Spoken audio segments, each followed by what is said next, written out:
ओम नमो भगवते वासुदेवाय। ओम नमो भगवते वासुदेवाय। ओम नमो भगवते वासुदेवाय। ओम ज्ञानतिमिरान्धस्य ज्ञानाञ्जनशलाकया चक्षुरुन्मिलितं येन तस्मै श्रीगुरवे नमः। नमो विष्णुपादाय कृष्णप्रेष्ठाय भूतले श्रीमते भक्तिवेदान्तस्वामिनिति नामिने। नमस्ते सारस्वती देवे गौरवाणी प्रचारिणे निर्विशेषशून्यवादी पाश्चात्यदेशतारिणे। जय श्री कृष्ण चैतन्य प्रभु नित्यानंद। श्री अद्वैत गदाधर शिवासादि गौर भक्तवृंद। हरे कृष्ण कृष्ण कृष्ण हरे हरे। हरे राम राम राम हरे हरे। जय जय श्री चैतन्य जय नित्यानंद। जय द्वैत चंद्र जय गौर भक्त वृंद। जय जय श्री चैतन्य जय नित्यानंद। जय द्वैत चंद्र जय गौर भक्त वृंद। जय जय श्री चैतन्य जय नित्यानंद। जय द्वैत चंद्र जय गौर भक्त वृंद।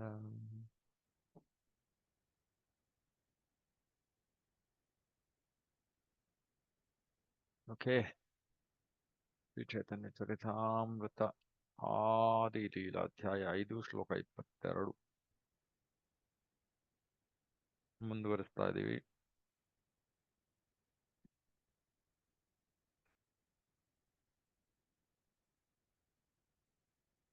ವ್ಯಕ್ತಿಯು ದಿವ್ಯ ಲೋಕಕ್ಕೆ ಹೋದ ಮೇಲೆ ಸೂಕ್ಷ್ಮ ಮತ್ತು ಸ್ಥೂಲ ದೇಹಗಳನ್ನು ಬದಲಾಯಿಸಿಕೊಳ್ಳುವುದು ಅಗತ್ಯ. ಏಕೆಂದರೆ ವ್ಯಕ್ತಿಯು ಪರವ್ಯೋಮವನ್ನು ಸಂಪೂರ್ಣ ಆಧ್ಯಾತ್ಮಿಕ ರೂಪದಲ್ಲಿಯೇ ತಲುಪಬೇಕಾಗುತ್ತದೆ. ಅವನು ಬಯಸಿದರೆ ಉಡುಪಿನ ಈ ಬದಲಾವಣೆಯು ಮರಣಕಾಲದಲ್ಲಿ ತನ್ನಷ್ಟಕ್ಕೆ ತಾನೇ ಆಗುತ್ತದೆ. ಆಧ್ಯಾತ್ಮಿಕ ಜಗತ್ತಿಗೆ ಹೋಗ್ಬೇಕಂದ್ರೆ ಸೂಕ್ಷ್ಮ ಸ್ಥೂಲ ದೇಹಗಳನ್ನು ಬದಲಾಯಿಸ್ಕೊಳ್ಬೇಕು. ಸೂಕ್ಷ್ಮ ಸ್ಥೂಲ ಶರೀರಗಳನ್ನು ತಗೊಂಡು ನಾವು ಆಧ್ಯಾತ್ಮಿಕ ಜಗತ್ತಿಗೆ ಹೋಗಕ್ಕಾಗಲ್ಲ. ಅದೇ ಇಲ್ಲಿ ಮುಖ್ಯವಾದ ವಿಷಯ, ಅವನು ಬಯಸಿದರೆ. ನಾವು ಮುಂಚೆನೂ ಚರ್ಚೆ ಮಾಡಿದೀವಿ. ವ್ಯಕ್ತಿಯು ತನ್ನ ದೇಹವನ್ನು ತ್ಯಜಿಸುವ ಸಮಯದಲ್ಲಿ ಬಯಸುವಂತೆ ಅವನ ಮುಂದಿನ ಐಹಿಕ ದೇಹವು ದೊರೆಯುತ್ತದೆ ಎಂದು ಭಗವದ್ಗೀತೆಯಲ್ಲಿ ದೃಢೀಕರಿಸಲಾಗಿದೆ.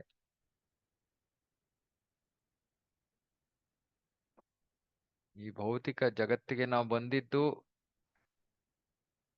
ಈ ಬಯಕೆಯಿಂದ, ಆಸೆ, ಇಚ್ಛೆ. ಮತ್ತೆ ಇಲ್ಲಿಂದ ನಾವು ಹೊರಗಡೆ ಹೋಗ್ಬೇಕಂದ್ರೂ ತಿರ್ಗಾ ಅದು ಆಸೆ ಇಚ್ಛೆ ಮೇಲೆ ಅವಲಂಬಿತವಾಗಿದೆ.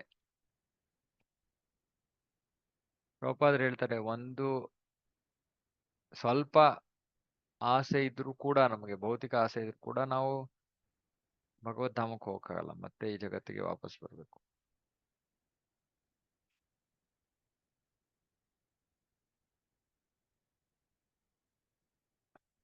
ಎರಡು ತರಹದ ಆಸೆಯನ್ನ ನಾವು ಇಟ್ಕೋಬಹುದು. ಒಂದು ಭೌತಿಕ ವಿಷಯಗಳ ಬಗ್ಗೆ ಆಸೆ, ಮನೆ, ಮಠ, ಮಕ್ಕಳು, ಕುಟುಂಬ, ಸೌಕರ್ಯಗಳು ಇತ್ಯಾದಿ ಇತ್ಯಾದಿ. ಇಲ್ಲ ಆಧ್ಯಾತ್ಮಿಕ ಬಯಕೆ ಇಟ್ಕೋಬಹುದು.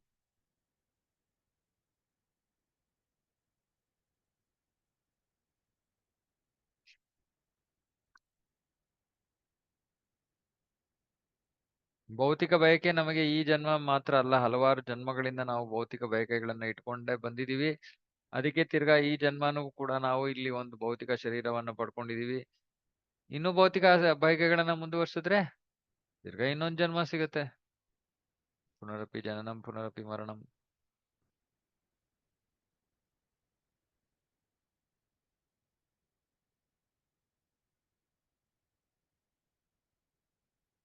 ನಮಗೆ ಒಂದು ಅಡಿಗೆಯಲ್ಲಿ ಉಪ್ಪು ಕಡಿಮೆ ಇದ್ರೆ ನಮಗೆ ಸಹಿಸ್ಕೊಳಕ್ಕಾಗಲ್ಲ.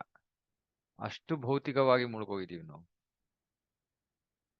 ಉಪ್ಪು ಕಡಿಮೆ ಇದ್ರೆ ಆಗಲ್ಲ, ಉಪ್ಪು ಜಾಸ್ತಿ ಇದ್ರೆ ಆಗಲ್ಲ, ಖಾರ ಕಡಿಮೆ ಇದ್ರೆ ಆಗಲ್ಲ, ಖಾರ ಜಾಸ್ತಿ ಇದ್ರೆ ಆಗಲ್ಲ.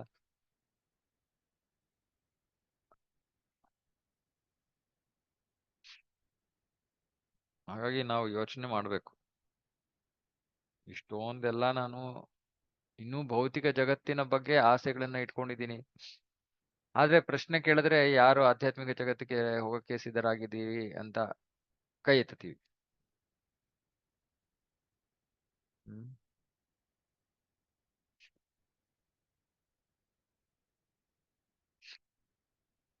ಆಧ್ಯಾತ್ಮಿಕ ಜಗತ್ತಿಗೆ ಹೋಗೋ ಬಯಕೆ ನಮಗೆ ಹೇಗೆ ಹುಟ್ಟುತ್ತೆ?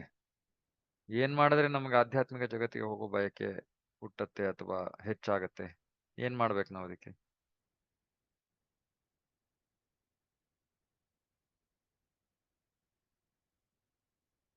ಆಧ್ಯಾತ್ಮಿಕ ಬಯಕೆ ಹೆಚ್ಚಾಗೋದಕ್ಕೆ ಏನ್ ಮಾಡ್ಬೇಕು? ಭೌತಿಕ ಆಸೆಗಳನ್ನು ಕಳ್ಕೊಳ್ಬೇಕು. ಭೌತಿಕ ಆಸೆಗಳನ್ನ ಹೇಗೆ ಕಳ್ಕೊಳ್ಳೋದು? ಶ್ರವಣ ಕೀರ್ತನ. ಪ್ರಭು ತೀವ್ರವಾದ ಭಕ್ತಿ ಮಾಡ್ಬೇಕು. ಭೌತಿಕ ಬಯಕೆಗಳನ್ನ ಕಳ್ಕೊಳ್ಳೋದು ಆಧ್ಯಾತ್ಮಿಕ ಬಯಕೆಗಳು ಹೆಚ್ಚಾದಾಗ ಭೌತಿಕ ಬಯಕೆಗಳು ತಾವಾಗಿಯೇ ಕಡಿಮೆ ಆಗತ್ತೆ. ನಾವು ಭೌತಿಕ ಬಯಕೆಗಳನ್ನ ಕಡಿಮೆ ಮಾಡ್ಕೊಳ್ಳೋಕೆ ಪ್ರಯತ್ನ ಪಟ್ರೆ ಅದು ನಾವು ವಿಫಲರಾಗೋಗ್ತೀವಿ. ವಿಷಯಾವಿನಿವರ್ತಂತೆ ನಿರಾರಸ್ಯ ದೇಹಿನಃ ರಸವರ್ಜಂ ರಸೋಪ್ಯಸ್ಯ ಪರಂ ದೃಷ್ಟ್ವಾ ನಿವರ್ತತೆ. ಆಧ್ಯಾತ್ಮಿಕ ಬಯಕೆಗಳು ಹೆಚ್ಚಾದಾಗ ಭೌತಿಕ ಬಯಕೆಗಳು ಕಡಿಮೆ. ಬಯಕೆ ಇಲ್ಲದೆ ಇರೋದಕ್ಕಾಗಲ್ಲ. ಬಯಕೆಗಳು ಕಡಿಮೆ ಆಗ್ಬೇಕಂದ್ರೆ ಆಧ್ಯಾತ್ಮಿಕ ಬಯಕೆಗಳು ಹೆಚ್ಚಾಗ್ಬೇಕು. ಆಧ್ಯಾತ್ಮಿಕ ಬಯಕೆಗಳು ಹೆಚ್ಚಾಗ್ಬೇಕು ಅಂದ್ರೆ ಆಧ್ಯಾತ್ಮಿಕ ವಿಷಯಗಳ ಬಗ್ಗೆ ಶ್ರವಣ ಮಾಡ್ಬೇಕು, ಮನನ ಮಾಡ್ಬೇಕು, ಯೋಚನೆ ಮಾಡ್ಬೇಕು. ಸುಮ್ಮನೆ ಈ ಕಡೆ ಕೇಳಿ ಆ ಕಡೆ ಬಿಟ್ರೆ ಏನು ಪ್ರಯೋಜನ ಇಲ್ಲ ಅಲ್ವಾ? ಕೃಷ್ಣನ ವಿಷಯ ಎಷ್ಟು ಸೊಗಸಾದದ್ದು, ಎಷ್ಟು ಅದ್ಭುತವಾದದ್ದು ಅಂದ್ರೆ ಕೃಷ್ಣನ ಸರ್ವಸ್ವವು ಕೂಡ ನಮ್ಮನ್ನ ಆಕರ್ಷಿಸುವಂತಹ ವಿಷಯ. ಸರ್ವಾಕರ್ಷಕ ಕೃಷ್ಣ. ಆದ್ರೆ ಆ ಕೃಷ್ಣನಿಂದ ಆಕರ್ಷಿತರಾಗಬೇಕು ಅಂದ್ರೆ ನಾವು ಸರಿಯಾಗಿ ಅವನ ಬಗ್ಗೆ ಶ್ರವಣ ಮಾಡ್ಬೇಕು, ಅವನ ಗುಣಗಳನ್ನ ಶ್ರವಣ ಮಾಡ್ಬೇಕು, ಅವನ ಲೀಲೆಗಳನ್ನ ಶ್ರವಣ ಮಾಡ್ಬೇಕು, ಅವನ ಧಾಮ ಹೇಗಿದೆ ಅನ್ನೋದರ ಬಗ್ಗೆ ಶ್ರವಣ ಮಾಡ್ಬೇಕು.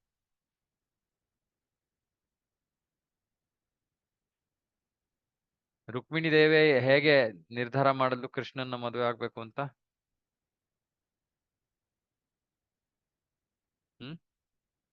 ಶ್ರವಣದ ಮೂಲಕ. ಬ್ರಾಹ್ಮಣ ಮೂಲಕ. ಶ್ರವಣ. ಸೊ ಎಷ್ಟೊಂದ್ ಜನ ನಾರದರು ಇತ್ಯಾದಿ ಋಷಿ ಮುನಿಗಳು ಅವರ ತಂದೆಯ ಆಸ್ಥಾನಕ್ಕೆ ಬರ್ತಾ ಇದ್ರು, ಕೃಷ್ಣನ ಬಗ್ಗೆ ಕೃಷ್ಣನ ಗುಣಗಾನ ಮಾಡ್ತಾ ಇದ್ರು ಅಷ್ಟೇ. ಆ ಶ್ರವಣದಿಂದ ಅವಳು ಎಂತಹ ತೀವ್ರ ಆಕರ್ಷಣೆಯನ್ನ ಬೆಳೆಸ್ಕೊಂಡ್ಲು ಅಂದ್ರೆ ಕೃಷ್ಣನಿಗೆ ಧೈರ್ಯ ಮಾಡಿ ಬ್ರಾಹ್ಮಣನ ಮುಖೇನ ಪತ್ರವನ್ನ ಕಳಿಸ್ತಾಳೆ. ಏನು, ನನ್ನನ್ನ ಅಪಹರಿಸು. ಅವಳ ಪತ್ರ, ನನ್ನನ್ನ ಅಪಹರಿಸಿ ನನ್ನನ್ನ ಮದುವೆ ಆಗುವ ಅಂತಹ ತೀವ್ರವಾದ ಬಯಕೆ.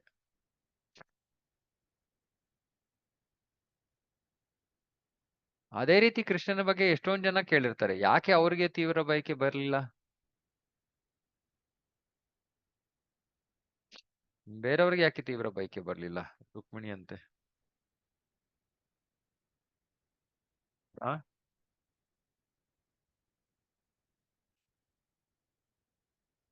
ಇವಾಗ ನಾವೆಲ್ಲರೂ ಕೃಷ್ಣನ ಬಗ್ಗೆ ಕೇಳ್ತಾ ಇದೀವಿ, ನಾವೆಲ್ಲರೂ ಭಾಗವತ ಕೇಳ್ತಾ ಇದೀವಿ, ನಮ್ಮೆಲ್ಲರಿಗೂ ಒಂದೇ ಮಟ್ಟದ ಒಂದು ಆಕರ್ಷಣೆ ಇದೆಯಾ ಕೃಷ್ಣನ ಬಗ್ಗೆ?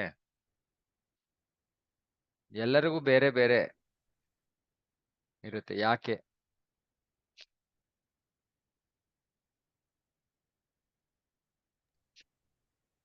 ಕಾರಣ ಪ್ರತಿಯೊಬ್ಬರ ಆಲೋಚನೆಗಳು, ಅಭಿಲಾಷೆಗಳು ಎಲ್ಲ ಬೇರೆ ಬೇರೆ ಇರುತ್ತೆ, ಒಂದೇ ಇರಕ್ ಸಾಧ್ಯ ಇಲ್ಲ.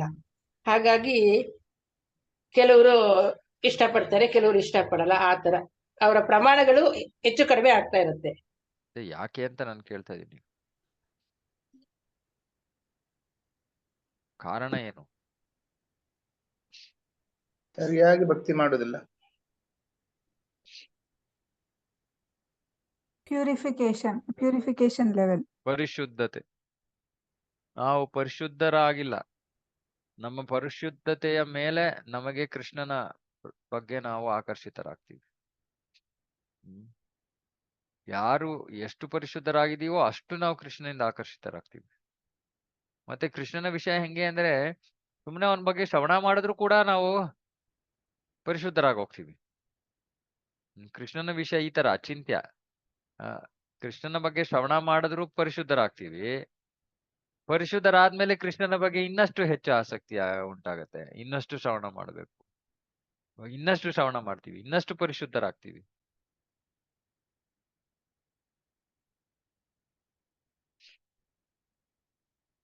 ಅದಕ್ಕೆ ಶ್ರವಣ ಯಾವ ತರಹ ನಮ್ಮ ಶ್ರವಣದ ಗುಣಮಟ್ಟ, ಕ್ವಾಲಿಟಿ ಏನು, ಅದರ ಮೇಲೆ ಕೃಷ್ಣನ ಬಗ್ಗೆ ನಮಗೆ ಆಕರ್ಷಿತರ ಆಗ್ತೀವೋ ನಾವು ಆಗಲ್ವೋ ಅನ್ನೋದು ಅದರ ಮೇಲೆ ಡಿಪೆಂಡ್ ಆಗಿದೆ. ಯಾಕಂದ್ರೆ ಆ ಪರಿಶುದ್ಧತೆ ನಮ್ಮಲ್ಲಿಲ್ಲ. ಆದ್ರೆ ಯಾರಿಂದ ಶ್ರವಣ ಮಾಡ್ತಾ ಇದೀವೋ ಅವರು ಪರಿಶುದ್ಧರಾಗಿದ್ರೆ ಅವರ ಪರಿಶುದ್ಧತೆ ನಮ್ಮ ಮೇಲೆ ಒಂದು ಪ್ರಭಾವವನ್ನ ಬೀರುತ್ತೆ. ಅದಕ್ಕೆ ಸಂಘ ಬಹಳ ಬಹಳ ಮುಖ್ಯ. ಯಾಕಂದ್ರೆ ಶ್ರವಣ ಮಾತ್ರದಿಂದ ರುಕ್ಮಿಣಿ ಅಂತಹ ಬಯಕೆಯನ್ನು ಬೆಳೆಸ್ಕೊಂಡು ಹಾಗಾಗಿ ನಾವು ಎಷ್ಟು ನಾವು ಸಮಯ ಭಗವಂತನ ಬಗ್ಗೆ ಶ್ರವಣ ಮಾಡೋದಕ್ಕೆ ನಾವು ತೆಗಿತೀವೋ ಅಷ್ಟು ನಾವು ಪರಿಶುದ್ಧರಾಗ್ತೀವಿ, ಅಷ್ಟು ಕೃಷ್ಣನಿಂದ ಆಕರ್ಷಿತರಾಗ್ತೀವಿ. ಅಷ್ಟು ಶ್ರವಣ ಮಾಡಕ್ ಇನ್ನಷ್ಟು ಹೆಚ್ಚು ಆಸೆ ಬೆಳೆಯುತ್ತೆ ಇತ್ಯಾದಿ. ಗಾಳಿಯು ಸುಗಂಧವನ್ನು ಒಂದು ಸ್ಥಳದಿಂದ ಇನ್ನೊಂದಕ್ಕೆ ಹೊತ್ತೊಯ್ಯುವಂತೆ ಮನಸ್ಸಿನ ಆಸೆಯು ಆತ್ಮವನ್ನು ಸೂಕ್ತ ಪರಿಸರಕ್ಕೆ ಕರೆದೊಯ್ಯುತ್ತದೆ. ಎಲ್ಲವೂ ಕೂಡ ಮನಸ್ಸು. ಬೆಳಗಿಂದ ರಾತ್ರಿ ತನಕ ನಮ್ಮ ಮನಸ್ಸು, ದೇಹ ವಿಶ್ರಮಿಸ್ತಾ ಇದ್ರು ಕೂಡ ಮನಸ್ಸು ವಿಶ್ರಮಿಸೋದಿಲ್ಲ. ಮನಸ್ಸಿನಲ್ಲಿ ಸತತವಾದ ಯೋಚನೆಗಳು. ಮನಸ್ಸು ಭೌತಿಕವಾದದ್ದು, ಮನಸ್ಸು ಆಧ್ಯಾತ್ಮಿಕವಾದದ್ದಲ್ಲ. ಮನಸ್ಸಿನಲ್ಲಿ ಬರೋ ಯೋಚನೆಗಳಿಗೆ ನಾವು ಬಹಳ ಪ್ರಾಮುಖ್ಯತೆ ಕೊಡಬಾರ್ದು. ಕೇವಲ ಕೃಷ್ಣನ ಬಗ್ಗೆ ಇದ್ರೆ ಮಾತ್ರ ಕೊಡ್ಬೇಕು, ಇಲ್ಲಾಂದ್ರೆ ಕೊಡ್ಬಾರ್ದು. ಸಾಮಾನ್ಯವಾಗಿ ನಮ್ಮ ಮನಸ್ಸಲ್ಲಿ ಬರೋ ಯೋಚನೆಗಳು ಎಲ್ಲ ಭೌತಿಕವಾದವೆ, ಹೆಚ್ಚು ಕಡಿಮೆ ಅಲ್ವಾ? ಹಾಗಾಗಿ ಅದಕ್ಕೆ ಕೃಷ್ಣ ಭಗವದ್ಗೀತೆಯಲ್ಲಿ ಹೇಳ್ತಾನೆ, ಮನಸ್ಸು ನಮ್ಮ ದೊಡ್ಡ ವೈರಿ. ಅದೇ ನಿಯಂತ್ರಿತ ಮನಸ್ಸು ನಮ್ಮ ಸ್ನೇಹಿತ. ನಿಯಂತ್ರಿತ ಮನಸ್ಸು.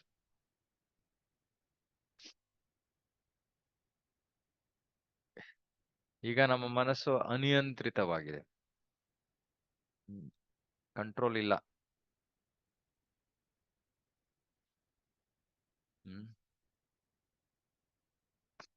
ಹಾಗಾಗಿ ಮನಸ್ಸನ್ನು ನಿಯಂತ್ರಿಸಬೇಕು ಅಂದ್ರೆ ಅದಕ್ಕೆ ಇರೋ ಪರಿಹಾರ ಶ್ರವಣ ಕೀರ್ತನ, ವಿಶೇಷವಾಗಿ ಹರೇ ಕೃಷ್ಣ ಮಹಾಮಂತ್ರ.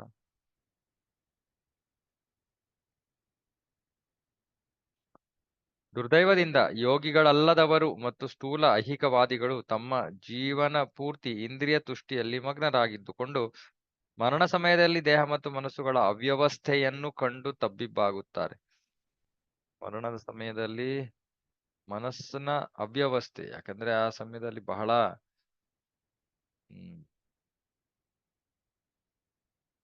ನಮ್ಮ ಜೀವನದಲ್ಲಿ ನಾವು ಹಲವಾರು ಸನ್ನಿವೇಶಗಳನ್ನು ಎದುರಿಸ್ತೀವಿ. ಕೆಲವು ಸನ್ನಿವೇಶಗಳನ್ನ ಒಂದು ಸತಿಗಿಂತ ಹೆಚ್ಚು ಬಾರಿ ಅನುಭವಿಸ್ತೀವಿ. ಉದಾಹರಣೆಗೆ ಜ್ವರ, ತಲೆನೋವು, ಆತಂಕ, ಈ ತರದ್ದೆಲ್ಲ ಒಂದು ಬಾರಿಗಿಂತ ಹೆಚ್ಚು ಸತಿ ನಾವು ಅನುಭವಿಸ್ತೀವಿ. ಆದ್ರೆ ಯಾವ್ದೋ ಒಂದು ವಿಷಯ ಇದೆ, ಅದನ್ನ ಜೀವನದಲ್ಲಿ ಎಲ್ಲರೂ ಒಂದು ಜನ್ಮದಲ್ಲಿ ಒಂದೇ ಸತಿ ಅನುಭವಿಸು. ಏನದು?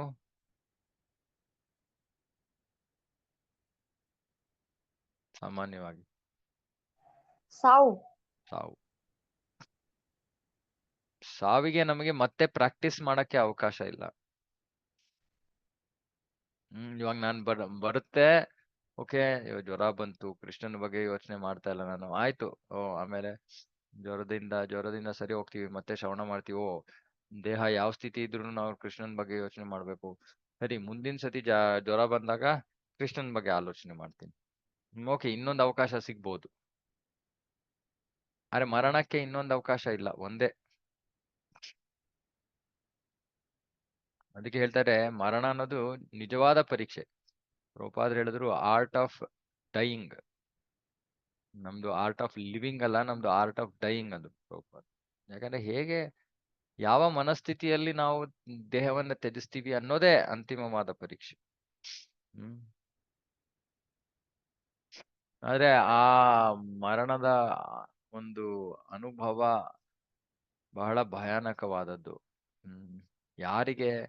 ಯಾರು ದೇಹದ ಮೇಲೆ ಬಹಳ ದೇಹಕ್ಕೆ ಅಂಟ್ಕೊಂಡ್ಬಿಟ್ಟಿದಾರೋ, ದೇಹ ಭಾವದಲ್ಲಿ ಯಾರಿದ್ದಾರೋ ಅವರಿಗೆ ದೇಹನ ಕಳ್ಕೋಬೇಕು, ದೇಹಕ್ಕೆ ಸಂಬಂಧಿತವಾದ ಎಲ್ಲವನ್ನು ಕಳ್ಕೋಬೇಕು ಅನ್ನೋ ಭಯ, ಆತಂಕ ಸಹಿಸ್ಕೊಳಕ್ಕಾಗಲ್ಲ. ಅದಕ್ಕೆ ನಮಗೆ ಉಪದೇಶ ನೀಡ್ತಾರೆ ಆಚಾರ್ಯರು. ಜೀವನ ನಡೆಸ್ತಿರುವಾಗ ಕಷ್ಟಗಳು ಬಂದಾಗ ಸ್ವಲ್ಪ ಸಹಿಸ್ಕೊಳ್ಳಿ. ಭೌತಿಕ ವಸ್ತು ಸ್ವತ್ತುಗಳ ಮೇಲೆ, ಸಂಬಂಧಗಳ ಮೇಲೆ ಬಹಳ ಆಸಕ್ತಿಯನ್ನ ಇಟ್ಕೋಬೇಡಿ. ಯಾಕಂದ್ರೆ ಇವಾಗ್ಲೇ ನಾವು ಈ ಅಭ್ಯಾಸ ಮಾಡ್ಲಿಲ್ಲ ಅಂದ್ರೆ ಆ ಕೊನೆ ಸಮಯದಲ್ಲಿ ಬಹಳ ಕಠಿಣ ಅದು. ಮನಸ್ಸಿನ ಆತಂಕದ ಜೊತೆಗೆ ಬಹಳ ಕಠಿಣವಾದ ದೇಹದ ಪರಿಸ್ಥಿತಿ, ತಡ್ಕೊಳಕ್ಕಾಗಲ್ಲ. ಅಷ್ಟೊಂದು 40,000 ಚೇಳು ಕಟ್ಟುವಷ್ಟು ನೋವು ಅಂತಾರೆ. ಯಾಕೆಂದ್ರೆ ಬಿಟ್ಟು ಹೋಗ್ಬೇಕಲ್ಲ ಅಂತ ಒಂದು ಭಯ ಅಥವಾ ದುಃಖ. ತಬ್ಬಿಬ್ಬಾಗ್ಬಿಡ್ತಾರೆ ಸಾಮಾನ್ಯ ಜನರು. ಇದು ಯಾವ್ದ್ರ ಬಗ್ಗೆ ಕೇಳಿರಲ್ಲ. ನಮ್ಮ ಮರಣದ ಬಗ್ಗೆ ಮಾತಾಡಿದ್ರೆ ಇದೇನಪ್ಪ ನೀವು ಇಸ್ಕಾನ್ ಅವರು ಮರಣದ ಬಗ್ಗೆ ಎಲ್ಲ ಮಾತಾಡ್ತಾರೆ. ಯಾರ ಮರಣದ ಬಗ್ಗೆ ಒಳ್ಳೇದಲ್ಲ, ಅದು ಶುಭಕರವಾದದಲ್ಲ. ಅದ್ರ ಬಗ್ಗೆ ಮಾತಾಡಬಾರ್ದು, ನೇರವಾಗಿ ಅನುಭವಿಸ್ಬೇಕು. ಮುಟ್ಟಾಳ್ತನ ಅಲ್ವಾ. ಮಾತಾಡಿ ಅದರ ಅನುಭವ ಏನಿರುತ್ತೆ ಅಂತ ಶ್ರವಣ ಮಾಡಿ ಅದಕ್ಕೆ ಸಿದ್ಧರಾಗಿ ಅದಕ್ಕೆ ಬೇಕಾಗಿರೋ ಅಭ್ಯಾಸಗಳನ್ನ ಮಾಡಿದ್ರೆ ಅದು ಬುದ್ಧಿವಂತಿಕೆನೋ, ಅಥವಾ ಇಲ್ಲ ಕಿವಿ ಮುಚ್ಕೊಂಡು ಓಡಾಡ್ತೀನಿ, ಕೊನೆಗೆ ಎದುರಿಸ್ಲೇಬೇಕಾಗತ್ತೆ.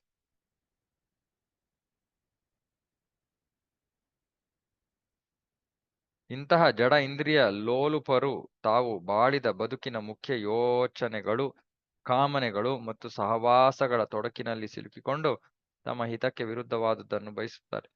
ಜೀವನ ಯಾವ ರೀತಿ ನಡೆಸ್ತಿರ್ತೀವೋ ಆ ರೀತಿ ಯೋಚನೆಗಳು, ಅದೇ ಯೋಚನೆಗಳು ಬರೋದು ಸಾಯೋ ಸಮಯದಲ್ಲಿ. ಸಿಕ್ಕಾಕೊಳ್ಳೋದು ತಿರ್ಗಾ.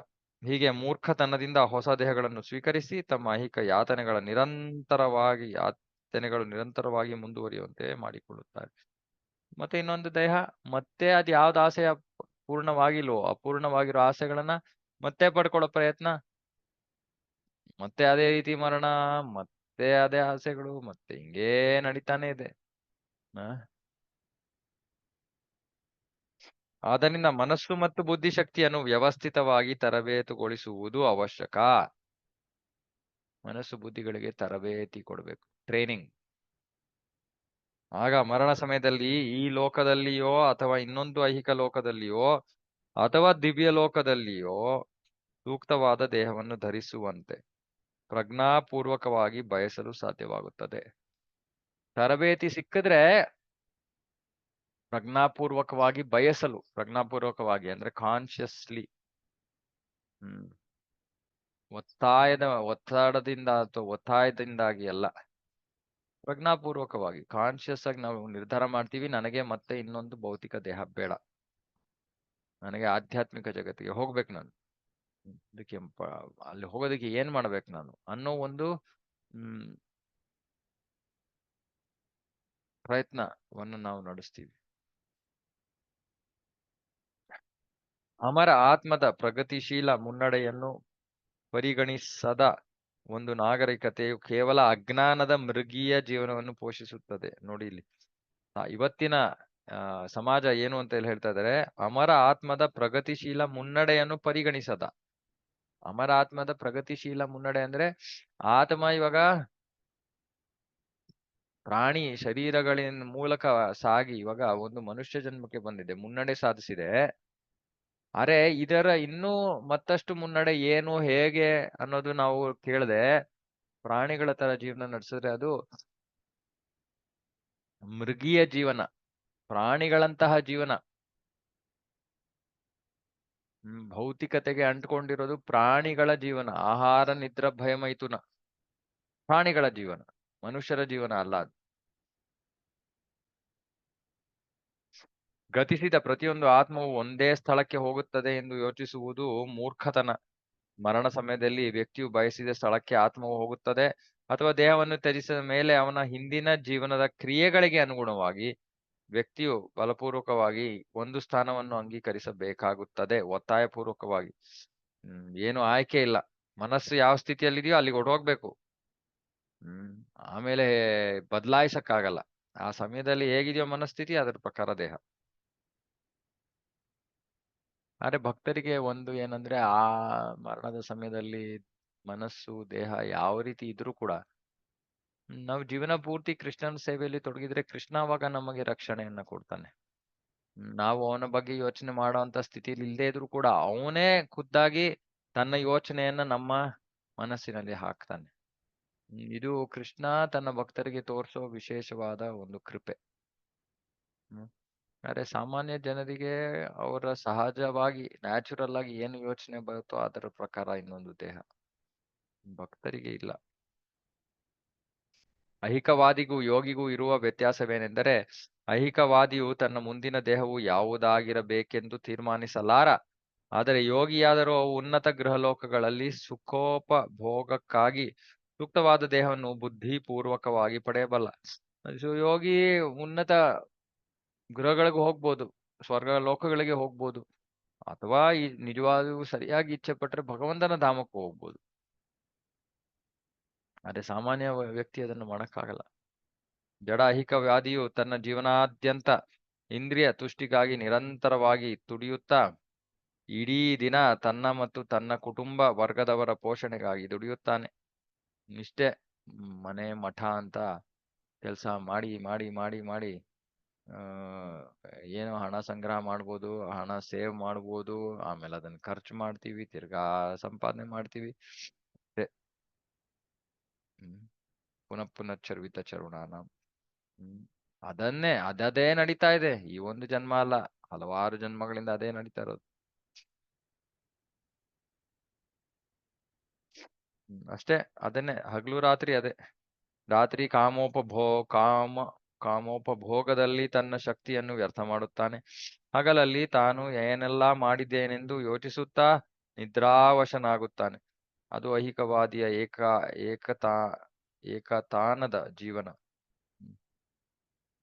ವ್ಯಾಪಾರಗಾರರು, ವಕೀಲರು, ರಾಜಕಾರಣಿಗಳು, ಪ್ರಾಧ್ಯಾಪಕರು, ನ್ಯಾಯಾಧೀಶರು, ಕೂಲಿಗಳು, ಜೇಬು ಕಳ್ಳರು, ಕಾರ್ಮಿಕರು ಇತ್ಯಾದಿಯಾಗಿ ನಾನಾ ರೀತಿಯಾಗಿ ವರ್ಗೀಕರಣಗೊಂಡಿದ್ದರೂ ಐಹಿಕವಾದಿಗಳೆಲ್ಲ ಕೇವಲ ಆಹಾರ, ನಿದ್ರೆ, ಭಯ, ಮೈಥುನಗಳಲ್ಲಿ ಮಗ್ನರಾಗಿದ್ದುಕೊಂಡು ತಮ್ಮ ಅಮೂಲ್ಯ ಜೀವನವನ್ನು ವೈಭೋಗದ ಅನ್ವೇಷಣೆಯಲ್ಲಿ ವ್ಯರ್ಥಗೊಳಿಸುತ್ತಾರೆ. ಅವರಿಗೆ ಬೇರೆ ಬೇರೆ ಹೆಸರುಗಳಿಂದ ಕರಿಬಹುದು ನಾವು. ಈ ಕೆಲಸ ಮಾಡ್ತಾ ಇರೋರು ಈ ಹೆಸರು, ಇನ್ನೊಂದು ಕೆಲಸ ಮಾಡ್ತಾ ಇರೋರು ಆ ಹೆಸರು. ಅದೇ ನಿಜವಾಗ್ಲೂ ಎಲ್ಲರೂ ಮಾಡ್ತಾ ಇರೋದು ಆಹಾರ, ನಿದ್ರೆ, ಭಯ, ಮೈಥುನ ಅಷ್ಟೇ. ಮತ್ತೆ ಆಹಾರ, ನಿದ್ರೆ, ಭಯ, ಮೈಥುನದ ಜೀವನ ಪ್ರಾಣಿಗಳ ಜೀವನ.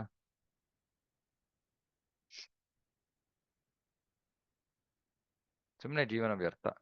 ಆಧ್ಯಾತ್ಮಿಕ ಸಾಕ್ಷಾತ್ಕಾರದಿಂದ ತಮ್ಮ ಬದುಕನ್ನು ಪರಿಪೂರ್ಣಗೊಳಿಸಿಕೊಳ್ಳಲು ಅಲಕ್ಷಿಸುತ್ತಾರೆ. ಯಾರಿಗೆ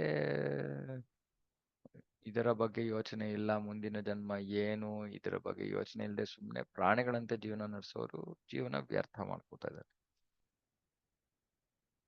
ಆದ್ರೆ ನಾವು ಬಹಳ ಭಾಗ್ಯವಂತರು.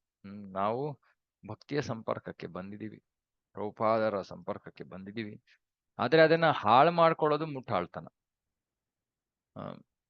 ಎಷ್ಟೊಂದ್ ಜನ ಭಕ್ತರು ಭೌತಿಕ ಆಸೆಗಳನ್ನ ಈಡೇರಿಸ್ಕೊಳಕ್ಕೆ ಭಕ್ತಿ ಮಾಡ್ತಾರೆ. ಏನು ಪ್ರಯೋಜನ? ಏನು ಪ್ರಯೋಜನ? ಮತ್ತೆ ಜನ್ಮ ತಗೋತೀವಿ, ಮತ್ತೆ ಅದೇ ತರ ಕಷ್ಟ ಸುಖ ಮುಂದುವರಿತೀವೋ. ಮುಂದಿನ ಜನ್ಮದಲ್ಲಿ ಭಕ್ತಿ ಈ ಅವಕಾಶ ಕೊಡಲಾಗತ್ತೆ ಅಂತ ಕೃಷ್ಣ ಭಗವದ್ಗೀತೆಯಲ್ಲಿ ಹೇಳಿಯಾನೆ.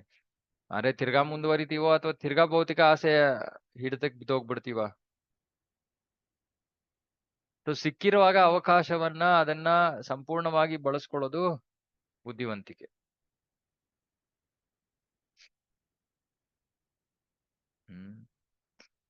ದಿನ ಇಡೀ ಭಕ್ತಿ ಸೇವೆ ಮಾಡಿ ಅಂದ್ರೆ ಆಗಲ್ಲ. ಎಷ್ಟಪ್ಪ ಮಾಡಕ್ಕಾಗತ್ತೆ? ನಮ್ಗೆ ಇಷ್ಟೇ ಮಾಡಕ್ಕಾಗೋದು. ಆಯ್ತು, ನಿಮ್ಮಿಷ್ಟ, ಮತ್ತೆ ಬನ್ನಿ, ಯಾರು ಬೇಡ ಅಂದ್ರು. ಆದರೆ ಯೋಗಿಗಳಾದರೂ ತಮ್ಮ ಜೀವನವನ್ನು ಪರಿಪೂರ್ಣ ಮಾಡಿಕೊಳ್ಳಲು ಪ್ರಯತ್ನಿಸುತ್ತಾರೆ. ಆದ್ದರಿಂದ ಪ್ರತಿಯೊಬ್ಬರು ಯೋಗಿಗಾಗಬೇಕೆಂದು ಭಗವದ್ಗೀತೆ ವಿಧಿಸುತ್ತದೆ. ಯೋಗಿನಾಮಪಿ ಸರ್ವೇಶಾಂ ಮದ್ಗತೇನಂತರಾತ್ಮನ. ಕೃಷ್ಣ ಹೇಳ್ತಾ ಇದ್ದಾನೆ, ಎಲ್ಲರಿಗಿಂತ ಶ್ರೇಷ್ಠ ಯೋಗಿ ನನ್ನ ಭಕ್ತ.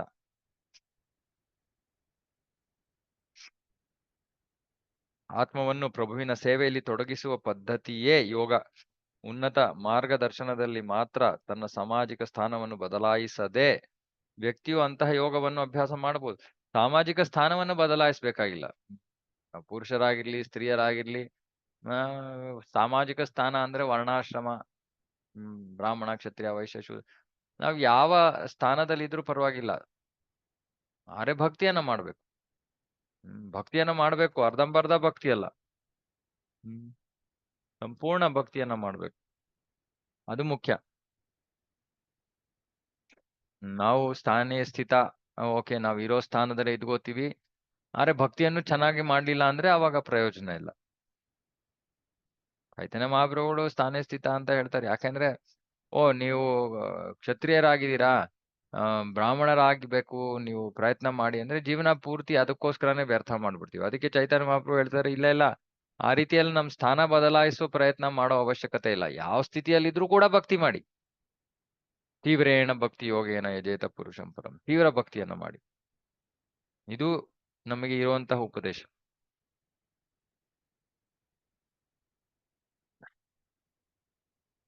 ಈಗಾಗಲೇ ವಿವರಿಸಿರುವಂತೆ ಒಬ್ಬ ಯೋಗಿಯು ಯಾಂತ್ರಿಕ ನೆರವಿಲ್ಲದೆ ತಾನು ಬಯಸಿದ ಯಾವುದೇ ಸ್ಥಳಕ್ಕೆ ಹೋಗಬಲ್ಲ. ಹೇಗೆಂದರೆ ಒಬ್ಬ ಯೋಗಿಯು ತನ್ನ ಮನಸ್ಸು ಮತ್ತು ಬುದ್ಧಿಶಕ್ತಿಯನ್ನು ತನ್ನ ದೇಹದಲ್ಲಿ ಪರಿಚಲನೆ ಮಾಡುತ್ತಿರುವ ಪ್ರಾಣವಾಯುವಿನೊಡನೆ ಸೇರಿಸಿ ಅನಂತರ ಶ್ವಾಸ ನಿಯಂತ್ರಣ ಕಲೆಯನ್ನು ಆಚರಣೆ ಮಾಡುವ ಮೂಲಕ ತನ್ನ ದೇಹದ ಹೊರಗೆ ವಿಶ್ವದಾದ್ಯಂತ ಬೀಸುವ ಪ್ರಾಣವಾಯುವಿನೊಡನೆ ತನ್ನ ದೇಹದ ಗಾಳಿಯನ್ನು ಬೆರೆಸಬಲ್ಲ. ಇದು ಟೆಕ್ನಿಕಲ್, ಇದು ತಾಂತ್ರಿಕವಾದದ್ದು. ಯೋಗಿ ಹೇಗೆ ಒಂದು ಜಾಗದಿಂದ ಇನ್ನೊಂದಕ್ಕೆ ಹೋಗಬಲ್ಲ, ತನ್ನೊಳಗಿರೋ ಗಾಳಿಯನ್ನ ಅವನು ಹೊರಗಡೆ ಪ್ರವಹಿಸ್ತಾ ಇರೋ ಗಾಳಿಯೊಡನೆ ಒಂಥರ ಮಿಕ್ಸ್ ಆದಂಗೆ, ಗಾಳಿ ಜೊತೆ ಹೊಟ್ಟೋಗ್ಬಿಡ್ಬೋದು ಅವಾಗ. ಯೋಗಿ, ಭಕ್ತಿ ಯೋಗಿಗೆ ಇವೆಲ್ಲ ಚಿಂತೆ ಬೇಕಾಗಿಲ್ಲ. ಭಗವಂತ ಅವೆಲ್ಲ ನೋಡ್ಕೋತಾನೆ. ಏನ್ ಮಾಡ್ಬೇಕು, ಸಾಯೋ ಸಮಯದಲ್ಲಿ ಹೆಂಗೆ ಪ್ರಯಾಣ ಮಾಡಿಸ್ಬೇಕು, ಅದೆಲ್ಲ ಕೃಷ್ಣ ನೋಡ್ಕೋತಾನೆ. ನಾವ್ ಅದಕ್ಕೆ ತಲೆ ಕೆಡ್ಸ್ಕೋಬೇಕಾಗ.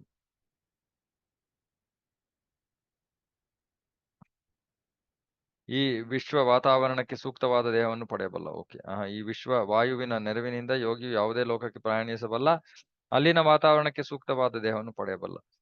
ಈ ಪ್ರಕ್ರಿಯೆಯನ್ನು ನಾವು ರೇಡಿಯೋ ಆಕಾಶವಾಣಿ ಕೇಂದ್ರದಲ್ಲಿ ಉತ್ಪನ್ನವಾದ ನಾದ ತರಂಗಗಳು, ರೇಡಿಯೋ ಸಂದೇಶಗಳ ವಿದ್ಯುನ್ಮಾನ ಪ್ರಸಾರಕ್ಕೆ ಹೋಲಿಸುವ ಮೂಲಕ ಅರ್ಥ ಮಾಡಿಕೊಳ್ಳಬಹುದು.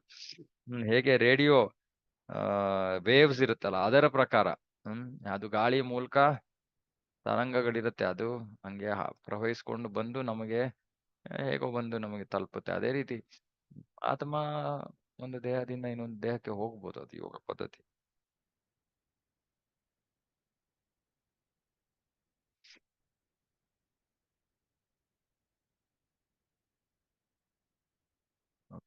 ಮನಸ್ಸು, ಬುದ್ಧಿ ಮತ್ತು ಚೇತನಗಳಂತಹ ಸೂಕ್ಷ್ಮ ಧಾತುಗಳನ್ನು ಕೌಶಲದಿಂದ ನಿರ್ವಹಿಸುವ ಹಂತಕ್ಕೆ ಬರಲು ವ್ಯಕ್ತಿಗೆ ಸೂಕ್ತವಾದ ತರಬೇತಿ, ಸೂಕ್ತವಾದ ಜೀವನ ವಿಧಾನ ಮತ್ತು ಸೂಕ್ತವಾದ ಸಹವಾಸ ಅಗತ್ಯ. ಅಂತಹ ತರಬೇತಿಯು ಪ್ರಾಮಾಣಿಕವಾದ ಪ್ರಾರ್ಥನೆಗಳು, ಭಕ್ತಿ ಸೇವೆ, ಯೋಗ ಸಿದ್ಧಿಯಲ್ಲಿ ಯಶಸ್ಸಿನ ಸಾಧನೆ ಮತ್ತು ಜೀವಾತ್ಮ ಹಾಗೂ ಪರಮಾತ್ಮನ ಚಟುವಟಿಕೆಗಳಲ್ಲಿ ವ್ಯಕ್ತಿಯು ಯಶಸ್ವಿಯಾಗಿ ಲೀನವಾಗುವುದು ಇವುಗಳನ್ನು ಅವಲಂಬಿಸಿದೆ. ಜಡಾಹಿಕವಾದಿಯು ಅನುಭವಗಾಮಿ ದಾರ್ಶನಿಕನಾಗಿರಲಿ, ವಿಜ್ಞಾನಿಯಾಗಿರಲಿ, ಮನಃಶಾಸ್ತ್ರಜ್ಞನಾಗಿರಲಿ ಅಥವಾ ಬೇರೆ ಏನೇ ಆಗಿರಲಿ, ಮೊಂಡ ಪ್ರಯತ್ನಗಳ ಮೂಲಕ ಮತ್ತು ಪದ ಚಮತ್ಕಾರದಿಂದ ಅಂತಹ ಯಶಸ್ಸನ್ನು ಸಾಧಿಸಲಾಗುವುದಿಲ್ಲ. ಯಜ್ಞಗಳನ್ನು ಆಚರಿಸುವ ಐಹಿಕವಾದಿಗಳು ಪ್ರಯೋಗಶಾಲೆಗಳು ಹಾಗೂ ಪ್ರಯೋಗ ಪ್ರಣಾಳಗಳ ಆಚೆ ಏನು ತಿಳಿದಿಲ್ಲದ ಜಡ ಐಹಿಕವಾದಿಗಳಿಗಿಂತ ಉತ್ತಮ. ಪ್ರಗತಿ ಸಾಧಿಸಿದ ಐಹಿಕವಾದಿಗಳು ಅಂತಹ ಯಜ್ಞಗಳನ್ನು ಮಾಡಿ ವೈಶ್ವಾನರ ಎಂಬ ಲೋಕವನ್ನು ತಲುಪಬಹುದು. ಇವಾಗ ಯಾರು ಪುಣ್ಯವನ್ನ ಸಾಧಿಸ್ತಾರೋ, ಪುಣ್ಯವನ್ನ ಪಡ್ಕೋತಾರೋ, ಅವರು ಹೇಗೆ ಪ್ರಗತಿಯನ್ನ ಸಾಧಿಸ್ತಾರೆ. ಅವರು ವೈಶ್ವಾನರ ಅನ್ನೋ ಲೋಕವನ್ನ ತಲುಪ್ತಾರೆ. ಅದು ಸೂರ್ಯನಂತೆ ಬೆಂಕಿಯಿಂದ ಕೂಡಿದ ಲೋಕ. ಸೂರ್ಯನಂತೆ ಬೆಂಕಿಯಿಂದ ಕೂಡಿದ ಲೋಕ. ವಿಶ್ವದ ಅತ್ಯುನ್ನತ ಲೋಕವಾದ ಬ್ರಹ್ಮಲೋಕದ ಹಾದಿಯಲ್ಲಿರುವ ವೈಶ್ವಾನರ ಲೋಕದಲ್ಲಿ ಅಂತಹ ಪ್ರಗತಿ ಸಾಧಿಸಿದ ಐಹಿಕವಾದಿಯು ದುರ್ಗುಣಗಳು ಮತ್ತು ಅವುಗಳ ಪರಿಣಾಮಗಳ ಎಲ್ಲಾ ಛಾಯೆಗಳಿಂದ ಮುಕ್ತನಾಗಬಹುದು. ಸೊ ಹೀಗೆ ಯಾರು ಮುಂದುವರಿತಾ ಇದ್ದಾನೋ ಇದು ಕ್ರಮೇಣವಾದ ಮುಕ್ತಿಯ ಪಥ. ಭೂಲೋಕದಿಂದ ಅವನು ವೈಶ್ವಾನರಕ್ಕೆ ಹೋಗ್ತಾನೆ. ವೈಶ್ವಾನರದಲ್ಲಿ ತನ್ನ ಎಲ್ಲಾ ಕಲ್ಮಶವನ್ನ ಕಳ್ಕೊತಾನೆ. ವೈಶ್ವಾನರ ಲೋಕದಲ್ಲಿ ಅಂತಹಿಕವಾದಿಯು ಪರಿಶುದ್ಧನಾದಾಗ ಧ್ರುವಲೋಕದ ಕಕ್ಷೆಗೆ ಏರಬಹುದು. ಶಿಶುಮಾರ ಚಕ್ರ ಎಂದು ಕರೆಯಲಾಗುವ ಈ ಕಕ್ಷೆಯಲ್ಲಿ ವಿಶ್ವದೊಳಗೆ ಆದಿತ್ಯ ಲೋಕ ಮತ್ತು ವೈಕುಂಠ ಲೋಕಗಳು ಇವೆ. ಈ ಒಂದು ಅಲ್ಲಿಂದ ವೈಶ್ವಾನರ ಲೋಕದಿಂದ ಆಮೇಲೆ ಅವನು ಧ್ರುವ ಲೋಕಕ್ಕೆ ಹೋಗ್ಬೋದು. ಸೊ ಹೀಗೆ ಇದು ಕ್ರಮೇಣವಾದ ಒಂದು ಪ್ರಗತಿ.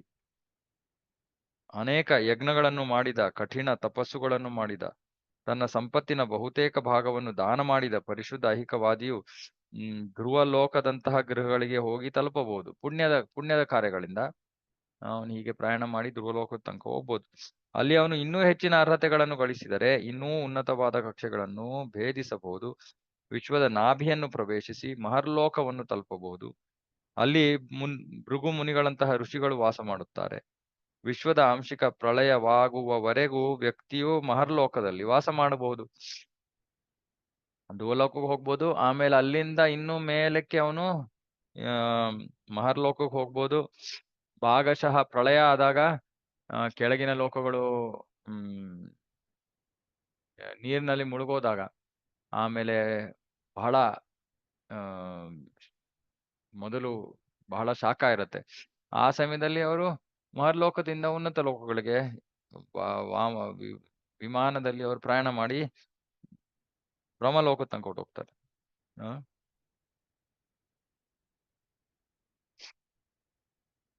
ಈ ವಿಶ್ವದ ಅತ್ಯಂತ ಕೆಳಭಾಗದಲ್ಲಿರುವ ಅನಂತ ದೇವನು ಪ್ರಾರಂಭಿಸುವ ಧಗಿಸುವ ಮಹಾ ಅಗ್ನಿಯಿಂದ ಈ ಪ್ರಳಯವು ಪ್ರಾರಂಭವಾಗುತ್ತದೆ. ಈ ಬೆಂಕಿಯ ತಾಪವು ಮಹರ್ಲೋಕವನ್ನು ತಟ್ಟುತ್ತದೆ. ಆಗ ಮಹರ್ಲೋಕದ ನಿವಾಸಿಗಳು ಬ್ರಹ್ಮಲೋಕಕ್ಕೆ ಪಯಣಿಸುತ್ತಾರೆ.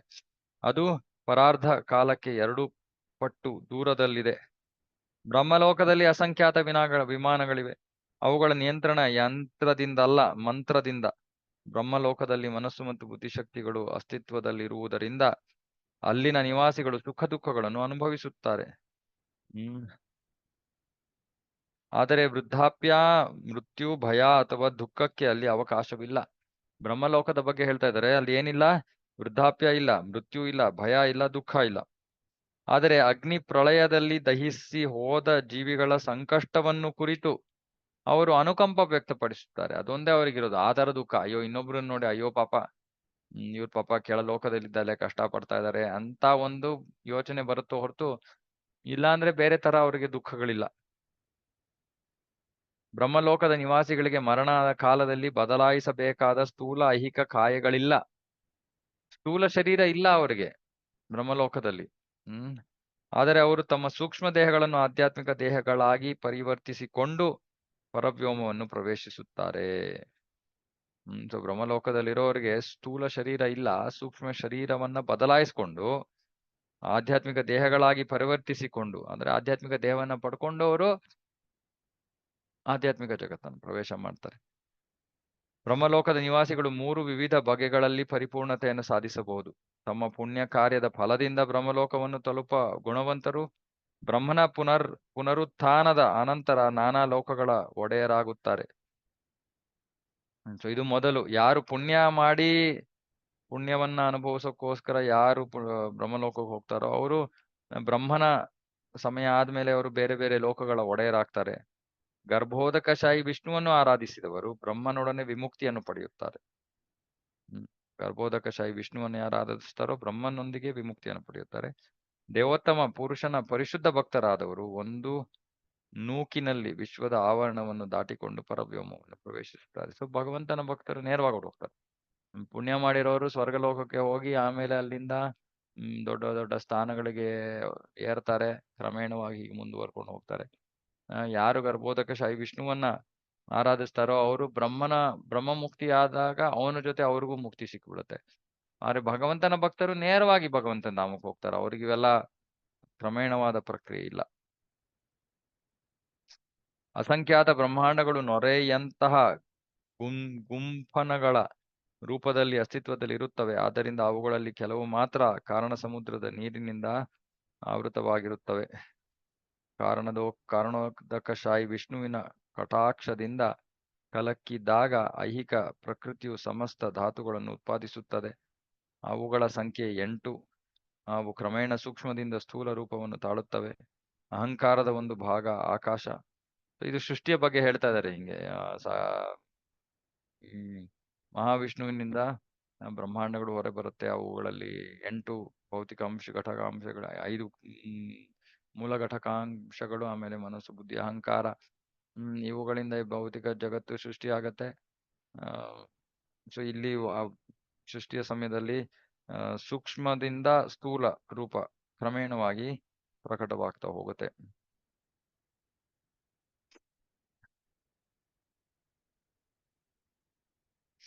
ಕಾಲಾನುಕ್ರಮದ ಮುಕ್ತಿಯನ್ನು ಅಂದ್ರೆ ಕ್ರಮೇಣವಾದ ಮುಕ್ತಿಯನ್ನು ಬಯಸುವ ಯೋಗಿಯು 3 ಪ್ರಕೃತಿ ಗುಣಗಳ ಸೂಕ್ಷ್ಮ ಆವರಣಗಳೂ ಸೇರಿದಂತೆ ವಿಶ್ವದ ಎಲ್ಲಾ ವಿವಿಧ ಆವರಣಗಳನ್ನು ಛೇದಿಸಿಕೊಂಡು ಹೋಗಬೇಕು. ಇದನ್ನು ಮಾಡುವವನು ಎಂದೆಂದೂ ಈ ಐಹಿಕ ಜಗತ್ತಿಗೆ ಮರಳಬೇಕಾಗಿಲ್ಲ. ಸೊ ಈ ಎಲ್ಲಾ ಆವರಣಗಳಿವೆ. ಇವೆಲ್ಲವನ್ನ ಛೇದಿಸಿ ಯಾರು ಹೊರಗಡೆ ಹೋಗ್ತಾರೋ ಮತ್ತೆ ವಾಪಸ್ ಬರಲ್ಲ. ಆದ್ರೆ ಅದು ಆ ಛೇದಿಸಿ ಹೋಗುವಂತ ಪ್ರಕ್ರಿಯೆ ಅದು ಭಕ್ತಿಯಿಂದನೂ ಆಗತ್ತೆ, ಯೋಗದಿಂದಲೂ ಆಗತ್ತೆ. ಆದ್ರೆ ಬಹಳ ಸರಳವಾದ ಪ್ರಕ್ರಿಯೆ ಅಂದ್ರೆ ಭಕ್ತಿಯಿಂದ. ಯೋಗದಿಂದ ಸಾಕಷ್ಟು ಯೋಗದ ಒಂದು ಸಾಧನೆಯಿಂದ ಸಾಧ್ಯವಾಗತ್ತೆ. ಆದ್ರೂ ಮನಸ್ಸು ಸಂಪೂರ್ಣವಾಗಿ ಪರಿಶುದ್ಧ ಆಗಿಲ್ದೆ ಹೋದ್ರೆ ಸುಮ್ಮನೆ ಊರ್ಧ್ವ ಲೋಕಗಳಿಗೆ ಹೋಗ್ತೀವಿ, ಮತ್ತೆ ಈ ಭೌತಿಕ ಜಗತ್ತಿನಲ್ಲೇ ಪ್ರಯಾಣ ಮಾಡ್ತಾ ಇರ್ತೀವಿ.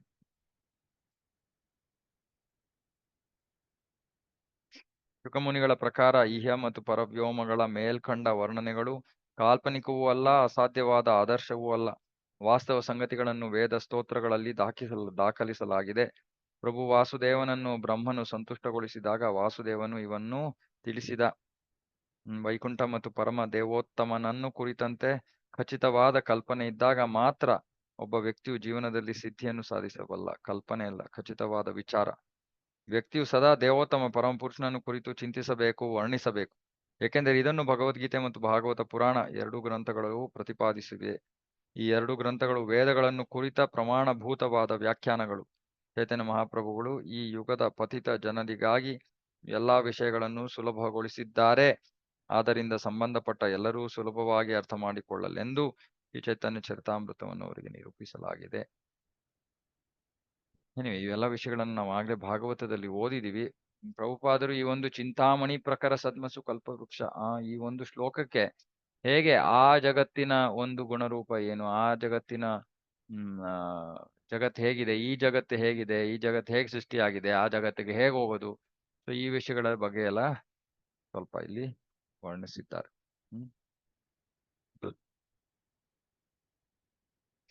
ಓಕೆ, ಸೊ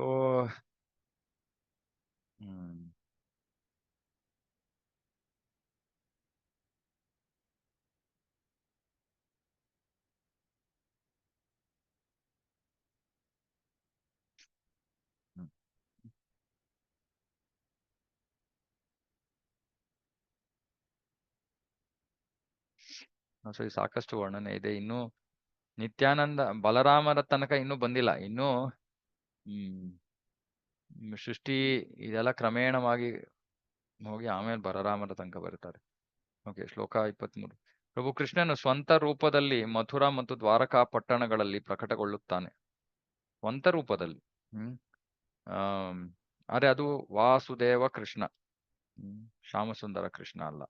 ಮಥುರಾ ಮತ್ತೆ ದ್ವಾರಕೆಯಲ್ಲಿ ಪ್ರಕಟನಾಗುವುದು ವಾಸುದೇವ ಕೃಷ್ಣ. 4 ರೂಪಗಳಲ್ಲಿ ತನ್ನನ್ನು ವಿಸ್ತರಿಸಿಕೊಂಡು ಅವನು ವಿವಿಧ ರೀತಿಗಳಲ್ಲಿ ಲೀಲೆಗಳನ್ನು ಅನುಭೋಗಿಸುತ್ತಾನೆ.